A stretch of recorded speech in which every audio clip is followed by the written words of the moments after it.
Good morning, everybody. It's Stephen here for Bland Designs and the Idiot Quilter. And just a reminder that Stephen and Walter Live will be on the air today, Sunday, June the 27th, 2021 at 4 p.m. Eastern Standard Time. And today we're going to be talking about, and continuing our discussion about all things LGBTQ. And we have a very serious topic today, and that has to do with the AIDS epidemic, which started in the very early 80s, if not before, and how that affected us personally, because it did. And it was a very, very sad and trying and confusing time for all of us in the LGBT community then. And this summer marks 40 years since the discovery of AIDS.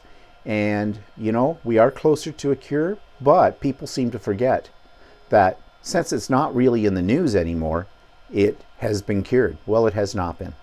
And there are some similarities between AIDS and COVID as well. So that's what we're going to talk about today. And happy Pride Day, because here in Ontario, Canada, this would be traditionally the Sunday when we would have the huge Pride Parade in Toronto. Of course, they're still having it, but it's all going to be done virtually, as it was last year. So join us for our usual chit-chat and for our discussion of the AIDS epidemic and other topics. And yeah, we'll try not to be too depressing. See you then. Bye-bye.